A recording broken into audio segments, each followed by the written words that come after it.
Assalamualaikum. Salam jumpa. Sebaiknya subscribe terlebih dahulu dan nyalakan notifikasinya dengan menekan tombol lonceng agar selalu mendapat update terbaru. Jika sudah, mari kita lanjutkan. Bab 557 konsekuensi jika menipuku. Chelsea dan Marsha sebenarnya sangat akrab dengan tuan muda Deon yang Reddit sebut tadi, dan Chelsea memang mengenal Deon, dan ada nomor telepon Deon di ponselnya. Namun saat ini, jangankan untuk membantu Morgan dan Alvano yang terjebak, bahkan jika Chelsea yang sedang dalam bahaya, dia tidak bisa menelepon Deon. Apa kamu kenal tuan muda Deon? Radit bertanya kepada Chelsea seolah menantang. Marsha tertegun sejenak dan melangkah maju dan berbicara.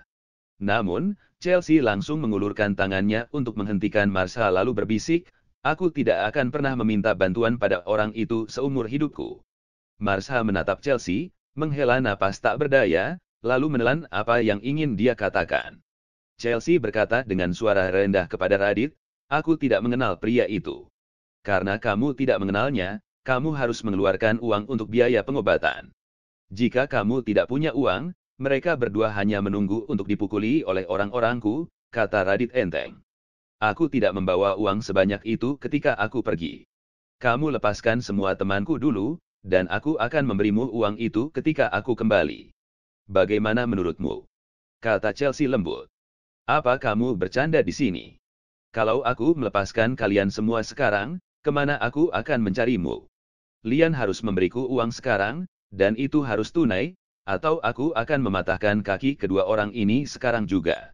Radit berteriak dengan mata melotot. Sebenarnya, saat ini, Radit mengatakan bahwa dia menginginkan uang untuk biaya pengobatan Richard itu tidak lebih dari trik untuk menipu Chelsea dan yang lainnya. Ini adalah jalan raya. Siapa yang akan membawa uang tunai 200 juta saat keluar? Jadi tujuan sebenarnya adalah untuk melampiaskan kemarahannya pada Morgan dan Alvano untuk membantu Richard balas dendam.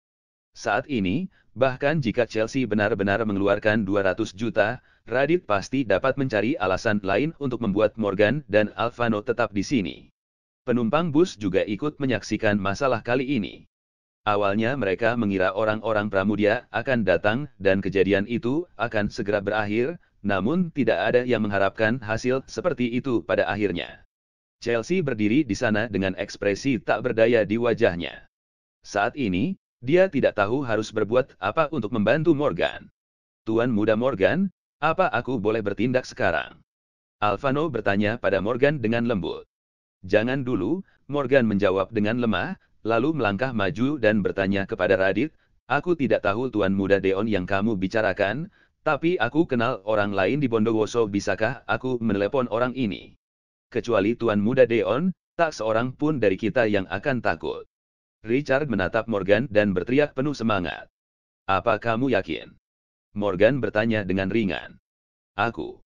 Richard membuka mulutnya untuk berbicara. Tapi Radit di sebelah Richard mengulurkan tangan untuk menghentikannya, lalu bertanya kepada Morgan sambil tersenyum, "Siapa yang kamu kenal di Bondowoso? Katakan dan biarkan aku mendengarnya." Radit selalu sangat berhati-hati. Baru saja dia melihat ekspresi wajah Morgan yang sangat tenang seolah-olah tidak ada rasa takut sama sekali. Ini menunjukkan bahwa Morgan mungkin benar-benar mempunyai latar belakang yang hebat, jadi dia siap untuk mengetahui latar belakang Morgan terlebih dahulu, dan kemudian mulai menyerangnya. Hanya dengan cara ini dia dapat memastikan bahwa semuanya aman dan tidak akan merugikan dirinya sendiri. Semua orang yang hadir tidak memiliki harapan untuk Morgan. Di mata mereka, Chelsea yang terlihat kaya dan sudah menggunakan bantuan Pramudia saja tidak ada gunanya. Apalagi Morgan yang terlihat biasa saja, bagaimana dia mengenal orang hebat di Bondowoso? Chelsea melirik Morgan dan juga sangat tidak yakin, dia sama sekali tidak percaya bahwa Morgan bisa mengenal seorang yang lebih kuat dari Pramudia. Jika Morgan benar-benar memiliki kemampuan seperti itu, kenapa Morgan tidak mengatakannya sebelumnya? "Mandala, apa kamu mengenalnya?" Morgan berpendapat bahwa karena Mandala dapat mengadakan pesta ulang tahun cucunya di Bondowoso, itu menunjukkan bahwa Mandala juga pasti memiliki status di Bondowoso. "Siapa Mandala?" Richard berteriak dengan jijik. "Ya, siapa orang yang kamu sebutkan ini? Juga Mandala ini, kenapa aku belum pernah mendengar nama ini?" Orang lain berteriak berturut-turut. Sepertinya semua orang di sini tidak tahu Mandala. Hanya wajah Radit yang berubah, lalu dia melangkah maju dan bertanya kepada Morgan dengan suara rendah, "Apa kamu berbicara tentang Mandala, pemilik Golden Sand Casino di Bondowoso?" Mandala memiliki banyak kasino, tidak hanya Golden Sand Casino di kota Surabaya, tetapi juga kasino di Bondowoso. Namun, skala kasino di Bondowoso jauh lebih kecil daripada di Surabaya, tetapi Golden Sand Casino masih sangat terkenal di Bondowoso. Radit sendiri adalah seorang penjudi dan sering pergi ke kasino, tentu saja dia pernah mendengar tentang bos kasino Golden Sand Casino. Ya, Mandala Sandika, bos Golden Sand Casino. Morgan memandang kerumunan itu dan mengangguk pelan. Setelah mendengar kata-kata Morgan, semua orang yang hadir tercengang dan senyum di wajah Richard pun membeku. Jika Morgan menyebut nama Mandala, tentu tidak banyak orang yang pernah mendengarnya. Lagi pula, orang-orang ini adalah gangster terendah dan tentu saja tidak memiliki hubungan dengan Mandala. Tetapi jika Morgan menyebut dengan Mandala bos Golden Sand Casino, mereka akan tahu siapa itu. Radit memandang Morgan dari atas ke bawah, lalu bertanya pada Morgan dengan ekspresi bingung, "Beraninya kamu menggunakan nama bos Golden Sand Casino, apa kamu benar-benar mengenalnya?" Radit, anak ini pasti berbohong. Bagaimana dia tahu orang sebesar itu? Ya, siapa bos Golden Sand Casino? Bagaimana bisa dia mengenalnya? Kurasa orang ini pasti hanya pernah mendengar nama bos Golden Sand Casino. Sekarang dia siap menakuti kita. Kamu tidak boleh takut.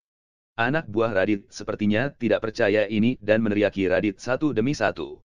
Pada saat ini, Radit juga sangat bingung, orang besar macam apa Mandala itu. Bagaimana mungkin Morgan mengenal orang seperti itu? Bahkan ekspresi wajah Chelsea saat ini sangat bingung. Dia tidak bisa menahan kepalanya untuk melihat Morgan, dan kemudian berbisik kepada Morgan, "Kamu kenal Mandala?" "Siapa Mandala?" Marsha belum pernah mendengar tentang Mandala, dia bertanya dengan cemberut dan ekspresi bingung. Chelsea dengan cepat menjelaskan identitas Mandala kepada Marsha, sementara Marsha menatap Morgan dengan mata terbelalak karena kaget. Sepertinya Marsha tidak pernah mengira Morgan bisa mengenal orang yang begitu kuat. "Nah, apa kamu tahu konsekuensinya jika menipuku? Apa yang akan terjadi jika kamu menipuku?" Radit mengangkat alisnya dan berbisik kepada Morgan. Morgan sama sekali tidak menjawab Radit, malah mengeluarkan ponsel dari celananya, mencari nomor ponsel Mandala dan menelepon nomornya. Marsha menatap Morgan dengan penuh harap. Dia tahu jika Morgan benar-benar mengenal Mandala, akan lebih mudah untuk menyelesaikan masalah hari ini dan mereka bisa segera pergi dari sini.